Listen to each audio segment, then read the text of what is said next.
नमस्कार मित्रों, YouTube की इस ऑनलाइन क्लासेज के अंदर आपका एक बार फिर से स्वागत। इस वीडियो के अंदर अपन कक्षा 10वीं की साइंस सब्जेक्ट के बारे में बात करेंगे, जिसके अंदर अपन चैप्टर नंबर लेंगे तीसरा, जो कि आपके बोर्ड एग्जाम के अंदर 3 नंबर कवर करेंगे।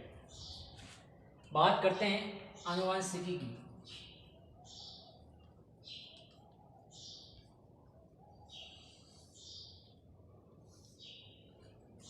आनुवंशिकी की डेफिनेशन की बात करें तो जीव विज्ञान की वह शाखा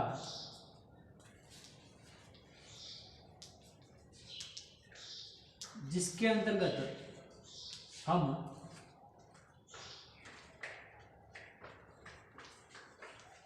आनुवंशिकता तथा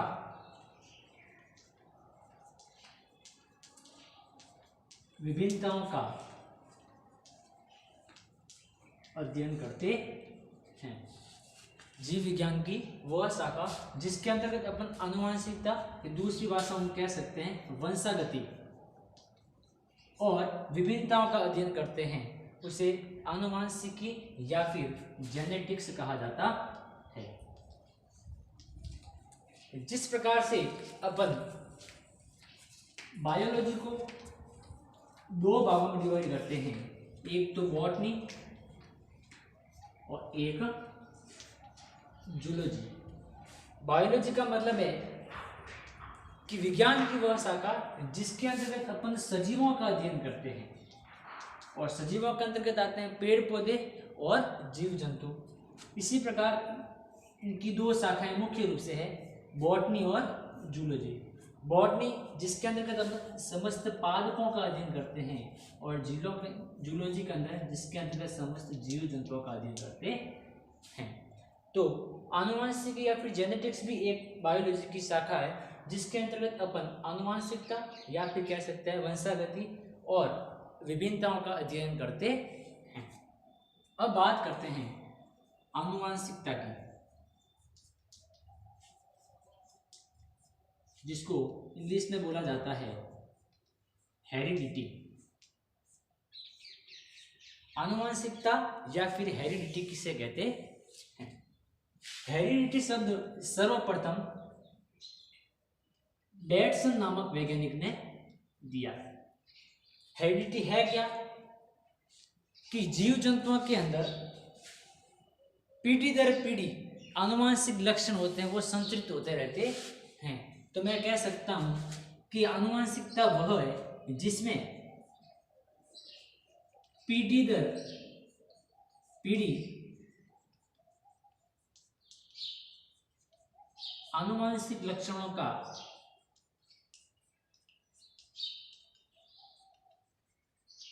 संचरण होना। पीढ़ी दर पीढ़ी आनुवंशिक लक्षणों का संचरण होना आनुवंशिकता या फिर वंशागति कहलाती है। दूसरी बात करते हैं अपन विभिन्नताओं की। विभिन्नताएं जिस समय लैंगिक जनन के दौरान पीढ़ी दर पीढ़ी आनुवंशिक लक्षणों का जब संचरण होता है, उस समय एक जीन विनिमय की क्रिया होती है, जिसे कहते हैं क्रॉसिंग ओवर।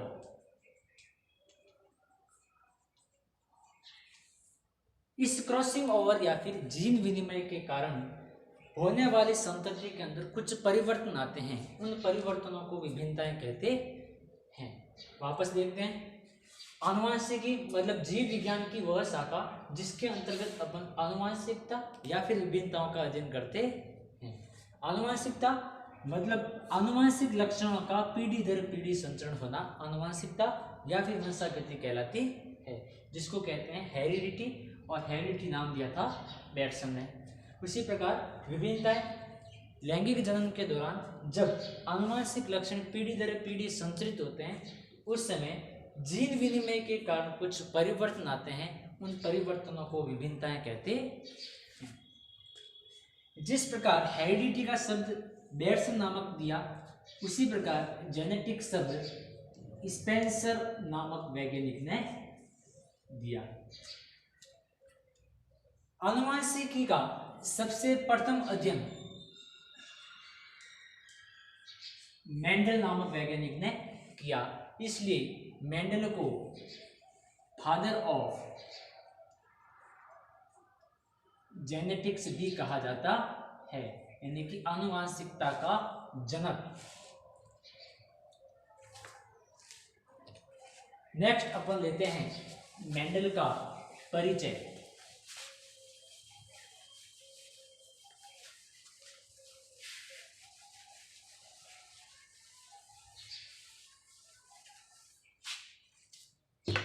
अब बात करते हैं अपन मेंडल का परिचय।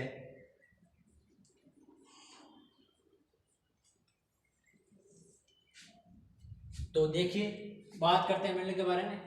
यदि मेंडल का पूरा नाम देखें तो इसका पूरा नाम है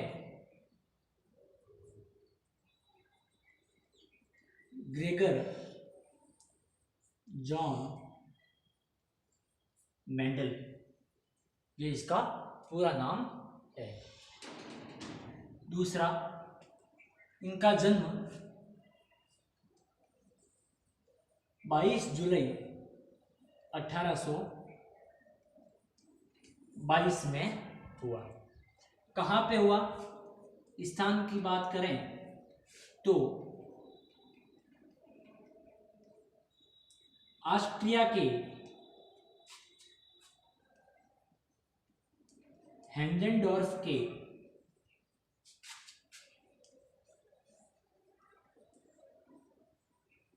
सिलिसियन नामक गांव में हुआ। ये इसका परिचय। इसी के साथ में सन 1842 में इन्होंने दर्शन शास्त्र की डिग्री प्राप्त की। दर्शन शास्त्र मतलब कि फिलोसॉफी की डिग्री प्राप्त की। उसी प्रकार सन 1843 में वे ऑस्ट्रिया का ब्रून शहर में एक चर्च के पादरी बने। उसी प्रकार पादरी बनने के पश्चात उन्होंने उसी चर्च के अंदर सन 1856 से लगाकर 1863 तक, यानी कि 7 वर्षों तक उन्होंने पादप पर संक्रमण के प्रयोग किए, और वह पादप था मटर का पादप। उसके बाद में इन प्रयोगों के उन्होंने निष्कर्षों को सन 1865 में वहां पर एक पत्रिका निकलती थी। उस पत्रिका का नाम है ब्रून ऑफ नेचुरल हिस्ट्री। इस पत्रिका के अंदर अपने संकरण के प्रयोगों को प्रकाशित किया। उसके बाद में 1866 में एक वार्षिकी पत्रिका निकलती। उस पत्रिका के अंतर्गत उन्होंने पादप संकरण पर प्रयोग,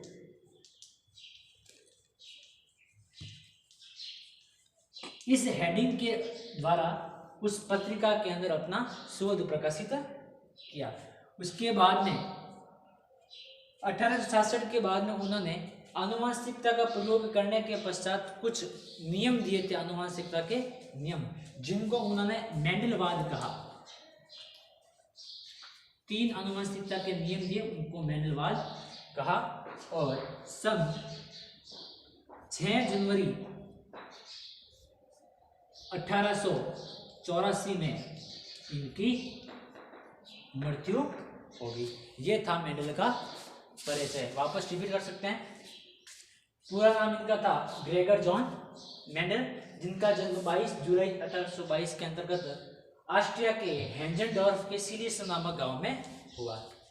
20 साल बाद में 1842 में उन्होंने फिलोसॉफी की डिग्री प्राप्त करके 1843 के अंदर ऑस्ट्रिया के ब्रून शहर के अंदर एक चर्च के पादरी बन गए। उसके बाद में उन्होंने चर्च के अंदर एक मटर का उद्यान था, वहां पर 1856 से 1863 तक यानी कि 7 वर्षों तक उन्होंने उस पादप के संकरण का प्रयोग किया। इस प्रयोगों के निष्कर्षों को उन्होंने 1865 के अंदर द ब्रून ऑफ नेचुरल हिस्ट्री की एक पत्रिका निकलती थी, उस पत्रिका के अंदर उन्होंने अपने निष्कर्षों को प्रकाशित किया। उसके बाद में 1866 के अंतर्गत उस वार्षिकी के अंदर पादप संकरण पर प्रयोग के हेडिंग के द्वारा उन्होंने एक शोध निकाला और उसके बाद में इन प्रयोगों के आधार पर उन्होंने आनुवंशिकता के 3 नियम दिए, जिनको उन्होंने मेंडलवाद या फिर मेंडलिज्म कहा, और 6 जनवरी 1884 में उनकी मृत्यु हो गई। ये था मेंडल का परिचय। अब बात करते हैं कि मेंडल के सफलता के कारण कौन कौन से थे।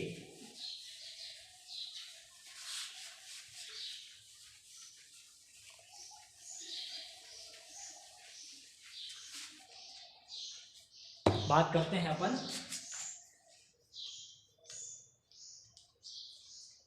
मेंडल की सफलता के कारण। वो कौन कौन से कारक थे जिसके कारण मेंडल को सफलता मिली। सबसे पहला पार्ट या फिर पहला पॉइंट कि मेंडल ने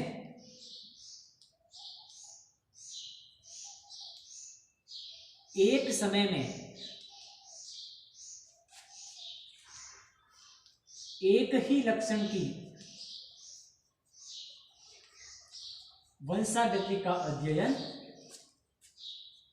किया। ये इसका पहला कारण था। दूसरा कारण यह था कि मेंडल ने अपने प्रयोगों के निष्कर्षों का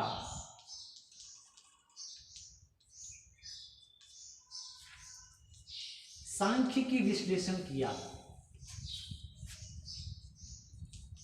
दूसरा इसका सफलता का मुख्य कारण था कि मेंडल ने जितने भी अपने प्रयोग के निष्कर्षों का एक सांख्यिकी विश्लेषण किया, कितने पौधे बने उनका एक विश्लेषण निकाला, परिणाम निकाला। तीसरा पॉइंट कि मेंडल ने अपने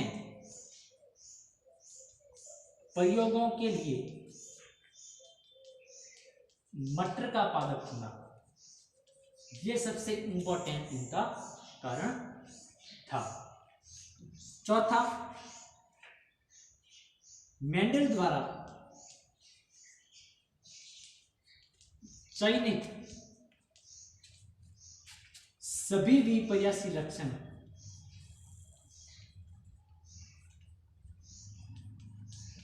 मटर के पादप में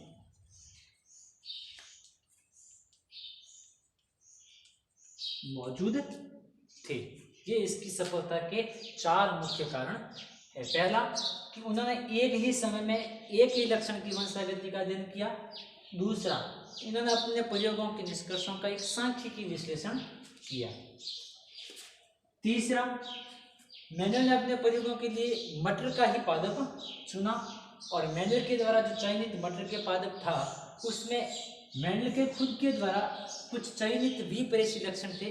वो सभी विपरीत लक्षण मटर के पादप में मौजूद थे और इन्होंने केवल 7 विपरीत लक्षण सेलेक्ट किए। वो 7 विपरीत लक्षण कौन से हैं इस टेबल के द्वारा अपन देखेंगे।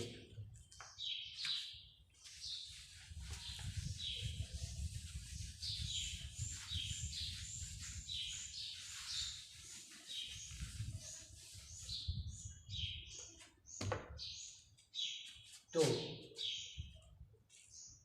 मटर में उपस्थित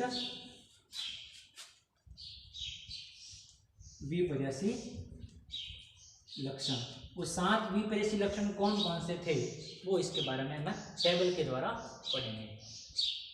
टेबल बना सकते हैं।